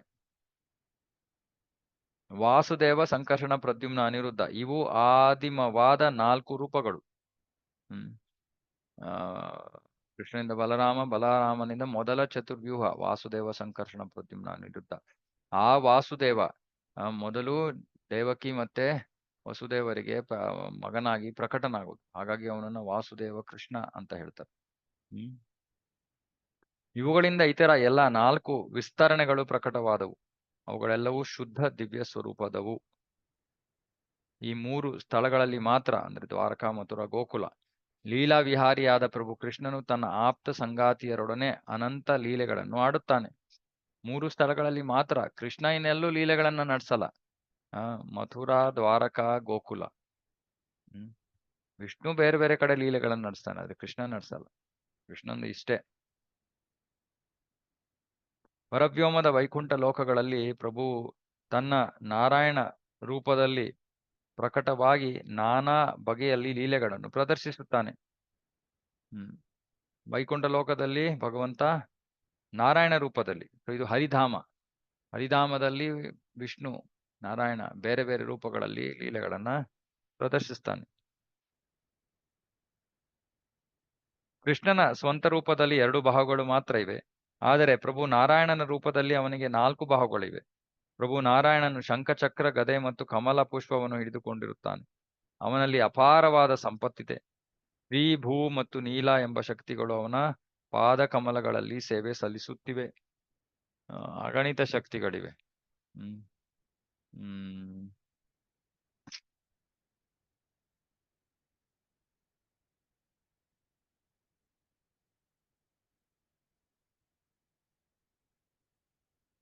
ಸೊ ಈ ಶ್ರೀ ಸಂಪ್ರದಾಯದಲ್ಲಿ ವಿಶೇಷವಾಗಿ ಆಳ್ವಾರ್ ಅವರು ವಿಷ್ಣುವಿನ ದರ್ಶನವನ್ನ ಪಡ್ಕೋತಾರೆ. ಆ ದರ್ಶನದ ವರ್ಣನೆ ಸಾಕಷ್ಟು ಗ್ರಂಥಗಳಲ್ಲಿ ಅದರ ವರ್ಣನೆ ಇದೆ, ಭಾಗವತದಲ್ಲೂ ಇದೆ.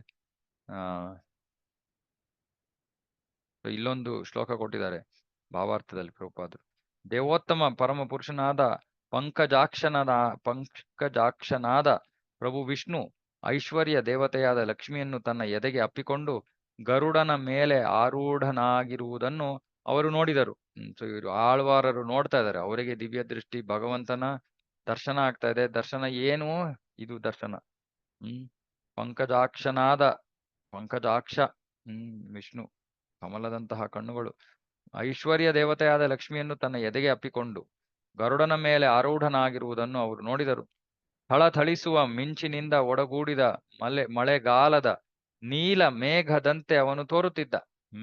ಭಗವಂತನ ರೂಪದ ವರ್ಣನೆ. ನೀಲ ಮೇಘ, ನೀಲಿ ಬಣ್ಣದ ಮೋಡ, ನೀಲ ಮೇಘದಂತೆ ತೋರ್ತಾ ಇದ್ದಾನೆ. ಚತುರ್ಭುಜನಾದ ಅವನು ತನ್ನ 2 ಕೈಗಳಲ್ಲಿ ಶಂಖ ಮತ್ತು ಚಕ್ರವನ್ನು ಹಿಡಿದಿದ್ದನು. ಅವನ ಬಾಹುಗಳು ಮೊಣಕಾಲಿನವರೆಗೆ ಚಾಚಿದ್ದವು. ಅವನ ಚೆಲುವಾದ ಅಂಗಾಂಗಗಳಿಗೆ ಚಂದನವನ್ನು ಲೇಪಿಸಲಾಗಿತ್ತು. ಅವನು ಉಜ್ವಲವಾದ ಆಭರಣಗಳನ್ನು ಧರಿಸಿದ್ದನು. ಪೀತಾಂಬರವನ್ನು ತೊಟ್ಟಿದ್ದನು.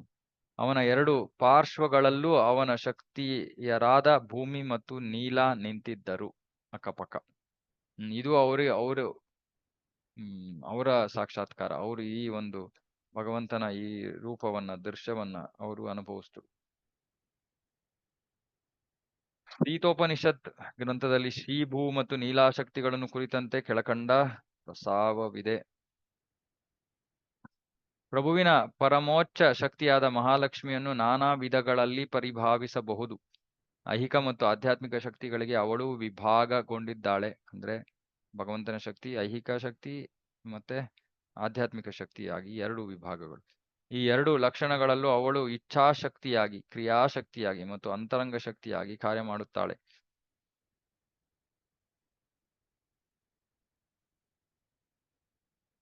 ಇಚ್ಛಾಶಕ್ತಿಯು ಮತ್ತೆ ಶ್ರೀ, ಭೂ ಮತ್ತು ನೀಲ ಎಂದು 3 ಭಾಗಗಳಾಗಿ ವಿಭಾಗವಾಗಿದೆ.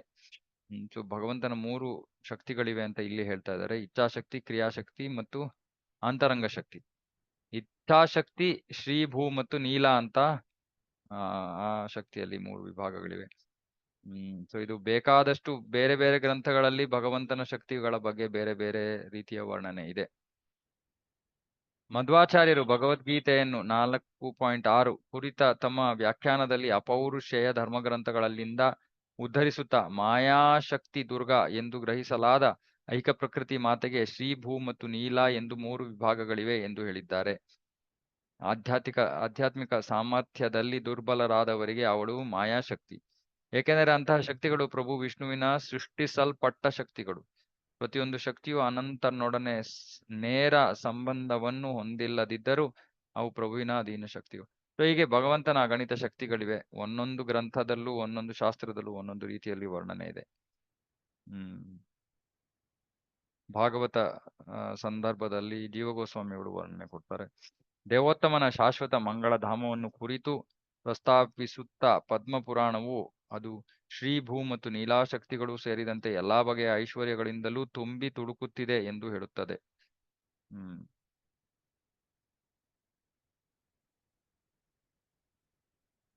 ಇನ್ನೊಂದು ಗ್ರಂಥದಲ್ಲಿ ಹೇಳ್ತಾರೆ, ದೇವೋತ್ತಮನ ಶ್ರೀ ಶಕ್ತಿಯು ಬ್ರಹ್ಮಾಂಡದ ಅಭಿವ್ಯಕ್ತಿಯನ್ನು ಪಾಲಿಸುತ್ತದೆ.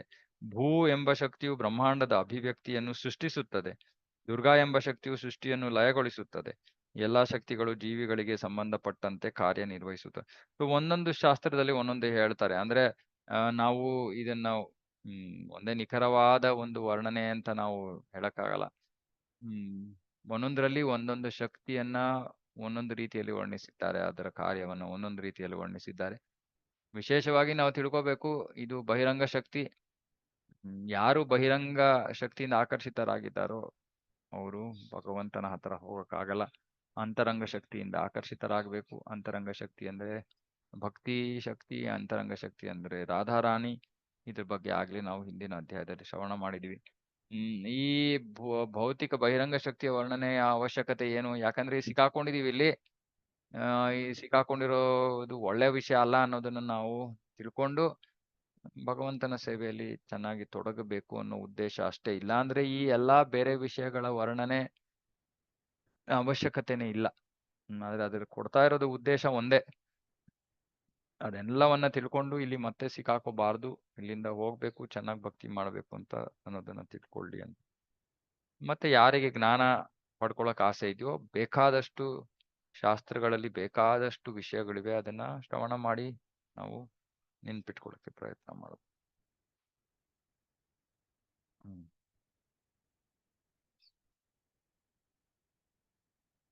ಅವನ ಲೀಲೆಗಳು ಅವನ ವಿಶೇಷ ಕಾರ್ಯವೇ ಆಗಿದ್ದರೂ ತನ್ನ ಅವ್ಯಾಜ ಕರುಣೆಯಿಂದ ಅವನು ಪತಿತಾತ್ಮರಿಗಾಗಿ ಒಂದು ಕ್ರಿಯೆಯನ್ನು ಮಾಡುತ್ತಾನೆ. ಸಾಲೋಕ್ಯ, ಸಾಮೀಪ್ಯ, ಸಾರ್ಸ್ಟಿ ಮತ್ತು ಸಾರೂಪ್ಯ ಎಂಬ 4 ಬಗೆಯ ಮುಕ್ತಿಗಳನ್ನು ನೀಡುವ ಮೂಲಕ ಅವನು ಪತಿತಾತ್ಮರನ್ನು ಉದ್ಧಾರ ಮಾಡುತ್ತಾನೆ. ಆದ್ರೆ ಈ ಮೋಕ್ಷಗಳು 4, ಸಾಯುಜ್ಯವನ್ನ ಮೋಕ್ಷ ಅಂತ ಕರೆಯಲ್ಲ. ಈ 4 ಮೋಕ್ಷಗಳು ಇವುಗಳನ್ನ ಕೊಟ್ಟು ಅವನು ಪತಿತಾತ್ಮರನ್ನು ಉದ್ಧಾರ ಮಾಡ್ತಾನೆ. ಆದ್ರೆ ಈ ಮೋಕ್ಷಗಳು ಬರೀ ವೈಕುಂಠದಲ್ಲಿ ಮಾತ್ರ ಇರೋದು. ಗೋಲೋಕದಲ್ಲಿ ಈ ಮೋಕ್ಷಗಳಿಲ್ಲ. ಯಾರಿಗಾದ್ರೂ ಮೋಕ್ಷ ಬೇಕಂದ್ರೆ ಅವರು ಕೃಷ್ಣನ ಆಸೆ ಬಿಟ್ಬಿಡ್ಬೇಕು. ಮೋಕ್ಷ ಬೇಕಾಗಿರೋರು ಹರಿಧಾಮಕ್ಕೆ ಹೋಗ್ಬೇಕು, ನಾರಾಯಣನ ಧಾಮಕ್ಕೆ ಹೋಗ್ಬೇಕು. ಅಲ್ಲೇ ಈ ಸಾಲೋಕ್ಯ, ಸಾರೂಪ್ಯ, ಸಾಸ್ತಿ, ಸಾಮೀಪ್ಯ ಎಲ್ಲ. ಕೃಷ್ಣ ಲೋಕದಲ್ಲಿ ಏನಿಲ್ಲ, ಮೋಕ್ಷ ಇಲ್ಲ. ಕೃಷ್ಣ ಲೋಕದಲ್ಲಿ ಪ್ರೀತಿ ಇದೆ ಅಷ್ಟೇ. ಸೊ ನಮಗೆ ಮೋಕ್ಷ ಬೇಕು ಅಂದ್ರೆ ನಾವು ಕೃಷ್ಣ ಭಕ್ತಿಯನ್ನ ಮಾಡಿದ್ರೆ ಉಪಯೋಗ ಆಗಲ್ಲ. ಅಂದ್ರೆ ಕೃಷ್ಣ ಭಕ್ತಿಯನ್ನ ಮಾಡ್ಕೊಂಡು ನಾವು ಮೋಕ್ಷ ಪಡ್ಕೋಬಹುದು. ಆದ್ರೆ ಅದು ನಿಜವಾದ ಒಂದು ಗುರಿ ಅಲ್ಲ. ನಮ್ಮ ಭಕ್ತಿಯ ಗುರಿ ಕೃಷ್ಣನ ಪ್ರೀತಿಸೋದು ಅಷ್ಟೇ. ಕೃಷ್ಣನ ಪ್ರೀತಿಸಿ ಹೇಗೆ ಅವನಿಗೆ ಸೇವೆಯನ್ನ ತೋರೋದು ಅನ್ನೋದೇ ನಮ್ಮ ಉದ್ದೇಶ. ಆದ್ರೆ ನಮ್ಗೆ ಮೋಕ್ಷ ಬೇಕು, ನಮಗೆ ಸಾರೂಪ್ಯ, ಅವನ ತರಹ ಶರೀರ ಬೇಕು, ಸಾಮೀಪ್ಯ, ಅವನ ಹತ್ರ ಇರ್ಬೇಕು, ಇದೆಲ್ಲ ಯೋಚನೆಗಳಿದ್ರೆ ಇದು ಮುಕ್ತಿಯ ಯೋಚನೆಗಳು. ಇವುಗಳನ್ನ ಇಟ್ಕೊಂಡು ನಾವು ಆಧ್ಯಾತ್ಮಿಕ ಜಗತ್ತಿನಲ್ಲಿ ನಾರಾಯಣನ ಹತ್ರ ಹೋಗ್ಬೋದು, ಕೃಷ್ಣನ ಹತ್ರ ಹೋಗಕ್ಕಾಗಲ್ಲ. ಬ್ರಹ್ಮ ಸಾಯುಜ್ಯ ಮುಕ್ತಿಯನ್ನು ಪಡೆಯವರು ವೈಕುಂಠಕ್ಕೆ ಪ್ರವೇಶವನ್ನು ಪಡೆಯಲಾರರು. ಅವರ ಧಾಮವು ವೈಕುಂಠ ಲೋಕಗಳ ಹೊರಗೆ ಇರುತ್ತದೆ. ಇದು ಸಾಯುಜ್ಯ ಮುಕ್ತಿ. ಸಾಮಾನ್ಯವಾಗಿ ಹೇಳ್ತಾರಲ್ಲ, ಭಗವಂತನ ಜೊತೆ ಒಂದಾಗೋದು ಅಂದ್ರೆ ಭಗವಂತನ ಬ್ರಹ್ಮಜ್ಯೋತಿಯಲ್ಲಿ ಲೀನವಾಗೋದು. ಅದು ವೈಕುಂಠವನ್ನ ಪ್ರವೇಶ ಮಾಡಕ್ಕಾಗಲ್ಲ. ಅವರು ವೈಕುಂಠದ ಆಚೆ ಭಾಗ, ಅದು ಹೊರವಲಯ. ವೈಕುಂಠ ಲೋಕಗಳ ಹೊರಗೆ ಇದು, ಒಳಗೆ ಪ್ರವೇಶ ಮಾಡಕ್ಕಾಗಲ್ಲ. ಬ್ರಹ್ಮಜ್ಯೋತಿಯಲ್ಲಿದ್ದಾರೆ ಅಷ್ಟೇ. ಆದ್ರೆ ಬೇರೆ 4 ಮೋಕ್ಷಗಳು ವೈಕುಂಠದೊಳಗೆ, ವೈಕುಂಠದ ಪ್ರವೇಶ ಸಿಗುತ್ತೆ ಅವರಿಗೆ. ವೈಕುಂಠ ಲೋಕಗಳ ಹೊರಗೆ ಉಜ್ವಲವಾದ ಪ್ರಭೆಯಿಂದ ಕೂಡಿದ ವಾತಾವರಣವಿದೆ. ಅಲ್ಲಿ ಪ್ರಭು ಕೃಷ್ಣನ ದೇಹದಿಂದ ಹೊರಹೊಮ್ಮುವ ಪರಮ ಉಜ್ವಲವಾದ ಕಿರಣಗಳು ತುಂಬಿವೆ. ಆ ಪ್ರದೇಶಕ್ಕೆ ಸಿದ್ಧಲೋಕ ಎಂದು ಕರೆಯುತ್ತಾರೆ. ಇದಕ್ಕೆ ಸಿದ್ಧಲೋಕ ಅಂತ ಕರೀತಾರೆ. ಅದು ಐಹಿಕ ಪ್ರಕೃತಿಯ ಆಚೆಗಿದೆ. ಅದರ ಸಾರವು ಆಧ್ಯಾತ್ಮಿಕ. ಆದರೆ ಅದರಲ್ಲಿ ಆಧ್ಯಾತ್ಮಿಕ ವೈವಿಧ್ಯಗಳಿಲ್ಲ. ಅದರ ಸಾರ ಆಧ್ಯಾತ್ಮಿಕ ಅಂದ್ರೆ ಅದು ಆಧ್ಯಾತ್ಮಿಕ ವಸ್ತು, ಯಾಕಂದ್ರೆ ಅದು ಭಗವಂತನ ಆಧ್ಯಾತ್ಮಿಕ ಶರೀರದಿಂದ ಹೊರ ಬಂದಿರುವಂತ ಪ್ರಭೆ ಅದು ಆಧ್ಯಾತ್ಮಿಕವಾದದ್ದು. ಆದರೆ ಅದರಲ್ಲಿ ಆಧ್ಯಾತ್ಮಿಕ ವೈಶಿಷ್ಟ್ಯಗಳಿಲ್ಲ, ವೆರೈಟಿ ಇಲ್ಲ. ಆ ವೈಶಿಷ್ಟ್ಯಗಳು ಭಗವಂತನ ಧಾಮದೊಳಗಿರೋದು, ವೈಕುಂಠದೊಳಗಿರೋದು. ವೈಕುಂಠದಲ್ಲೂ ಇದೆ, ಹರಿಧಾಮದಲ್ಲೂ ಇದೆ, ಗೋಲೋಕದಲ್ಲೂ ಇದೆ ವೈಶಿಷ್ಟ್ಯಗಳು. ಅದು ಸೂರ್ಯನ ಸುತ್ತ ಇರುವ ಏಕರೂಪವಾದ ಪ್ರಭೆಯಂತಿದೆ. ಆದರೆ ಸೂರ್ಯನ ಒಳಗೆ ಸೂರ್ಯ ದೇವನ ರಥಗಳು, ಕುದುರೆಗಳು ಮತ್ತು ಇತರ ಸಂಪತ್ತುಗಳಿವೆ. ಪ್ರಭುವನ್ನು ಕುರಿತ ಭಕ್ತಿಯ ಮೂಲಕ ವ್ಯಕ್ತಿಯು ಅವನ ಧಾಮವನ್ನು ಹೇಗೆ ಸೇರಬಹುದೋ ಹಾಗೆ ಅನೇಕರು ತಮ್ಮ ಪಾಪ ಕಾರ್ಯಗಳನ್ನು ತೊರೆಯುವ ಮೂಲಕ ಮತ್ತು ತಮ್ಮ ಮನಸ್ಸುಗಳನ್ನು ಕಾಮ, ಅಸೂಯೆ, ಭಯ ಅಥವಾ ವಾತ್ಸಲ್ಯಗಳ ಮೂಲಕ ಪ್ರಭುವಿನಲ್ಲಿ ಮಗ್ನವಾಗಿಸಿ ಅದೇ ಗುರಿಯನ್ನು ಸಾಧಿಸಿದ್ದಾರೆ. ಓಕೆ, ಇದನ್ನೆಲ್ಲ ನಿಲ್ಸೋಣ. ಇದರ ಸ್ವಲ್ಪ ಇನ್ನು 2 ಶ್ಲೋಕಗಳು ಸ್ವಲ್ಪ ಮುಖ್ಯವಾದವು, ಸಾಕಷ್ಟು ಸಮಯ ತಗೊಳ್ಳುತ್ತೆ. ಸೊ ಇಲ್ಲಿ ಈ ಮೋಕ್ಷಗಳ ವರ್ಣನೆ. ಈಗ ಭಗವಂತನನ್ನ ಪಡೆಯೋದಿಕ್ಕೆ, ಕೃಷ್ಣನನ್ನ ಪಡೆಯೋದಿಕ್ಕೆ ಏನು ಮಾರ್ಗಗಳಿವೆ, ಯಾವ ರೀತಿಯ ಭಾವನೆಗಳನ್ನ ನಾವು ಹೊಂದಿರ್ಬೋದು, ಅದರ ಬಗ್ಗೆ ಸ್ವಲ್ಪ ಚರ್ಚೆ ಇದೆ. ಅದನ್ನ ನಾವು ಸೋಮವಾರ ಮುಂದುವರ್ಸೋಣ. ಸೋಮವಾರ ಎಷ್ಟೊತ್ತಿಗೆ? ಮೋಸ್ಟ್ಲಿ ಇಲ್ಲ ಅನ್ಸುತ್ತೆ. ಓಕೆ, ನಾನು ಹೇಳ್ತೀನಿ ಎಷ್ಟೊತ್ತಿಗೆ ಇದ್ರೆ. ಮೇ ಬಿ 3 ಗಂಟೆಗೆ ಇರ್ಬೋದೇನೋ ಅವತ್ತು ಕ್ಲಾಸು, ಇಲ್ಲ ಅಂದ್ರೆ ಮಂಗಳವಾರ. ಯಾಕಂದ್ರೆ ಅವತ್ತು ಬಲರಾಮ್ ಪೂರ್ಣಿಮಾ ಇರೋದ್ರಿಂದ ನೋಡೋಣ ಹೇಗಾಗುತ್ತೆ. ಓಕೆ, ಯಾರಿಗಾರ ಏನಾದ್ರು ಪ್ರಶ್ನೆ ಇದೆಯಾ? ಸೋಮವಾರ ಮಂಗಳೂರಿನಲ್ಲಿ ಒಂದು ಹೊಸ ಟೆಂಪಲ್ ಉದ್ಘಾಟನೆ ಆಗ್ತಾ ಉಂಟು. ಎಲ್ಲಿ? ಮಂಗಳೂರು. ಮಂಗಳೂರು. ಜೈ ಜಯಪತ ಮಹಾರಾಜ ಅವರ ಶಿಷ್ಯಂದ್ರು. ಸಂತೋಷ. ಪ್ರಭು, ಹಾ. ಧ್ರುವ ಮಹಾರಾಜು ಶರೀರದಲ್ಲೇ ಓದು ಯಾಕೆ ಪ್ರಭು? ಧ್ರುವ ಮಹಾರಾಜರು ಅವ್ರ ಶರೀರದಲ್ಲೇ ಭಗವದ್ಧಾಮಕ್ಕೆ ಹೋದ್ರು ಯಾಕೆ? ಶರೀರದಲ್ಲೇ ಭಗವದ್ಧಾಮಕ್ಕೆ ಹೋದ್ರು ಅಂದ್ರೆ ಅವರು ಸಾವಿಲ್ಲದೆ ಹೋದ್ರು, ಸಾವಿನ ಮೇಲೆ ಇಟ್ಟು ಹೋಗ್ತಾರೆ. ಯಾಕೆಂದ್ರೆ ಭಗವಂತನ ಭಕ್ತಿ ಮಾಡಿದವರಿಗೆ ಅವರ ಶರೀರ ಸಂಪೂರ್ಣವಾಗಿ ಆಧ್ಯಾತ್ಮಿಕರಿಸಲ್ಪಟ್ಟು ಬಿಟ್ಟಿರುತ್ತೆ. ಹಾಗಾಗಿ ಅವರು ಸಾಯೋ ಅವಶ್ಯಕತೆ ಇಲ್ಲ ಅಷ್ಟೇ. ಭಗವಂತ ಆದ್ರೆ ಎಲ್ಲರಿಗೂ ಅಂತಹ ಗತಿ ಕೊಡಲ್ಲ, ಯಾಕಂದ್ರೆ ಅವಾಗ ಜನರಿಗೆ ತಲೆ ಕೆಟ್ಟೋಗ್ಬಿಡುತ್ತೆ ಅಂತ. ಸಾಮಾನ್ಯವಾಗಿ ಜನರು ಸಾವು ಅನ್ನೋದನ್ನ ಅನುಭವಿಸ್ತಾರೆ.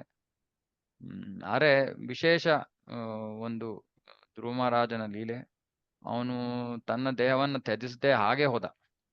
ಅದೇ ಶರೀರಲ್ಲಿ ಹೋಗ್ಬೋದು, ಯಾಕಂದ್ರೆ ಆ ಶರೀರ ಆಗ್ಲೇ ಆಧ್ಯಾತ್ಮಿಕವಾಗೋಗಿದೆ ಅನ್ನೋದನ್ನ ತೋರ್ಸೋದಕ್ಕೆ ಭಗವಂತ ಧ್ರುವ ಮಹಾರಾಜನ ಲೀಲೆಯಲ್ಲಿ ಅದನ್ನ ನಡೆಸ್ದ, ಹಾಗೆ ತೋರಿಸ್ದ.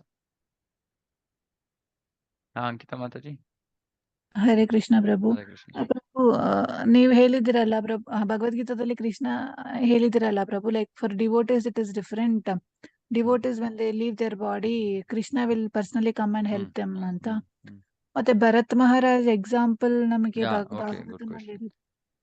ಭಗವಂತ ಭಕ್ತರಿಗೆ ಸಹಾಯ ಮಾಡ್ತಾನೆ ಸಾಯೋ ಸಮಯದಲ್ಲಿ.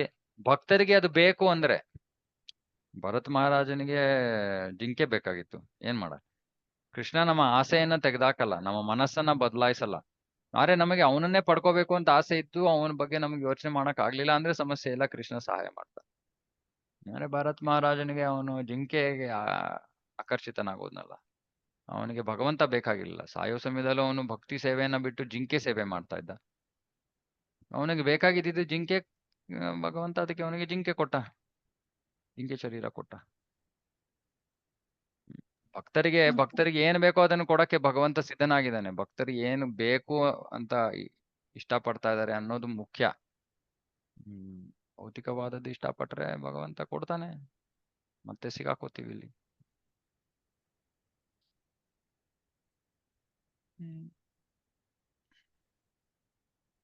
ಓಕೆ,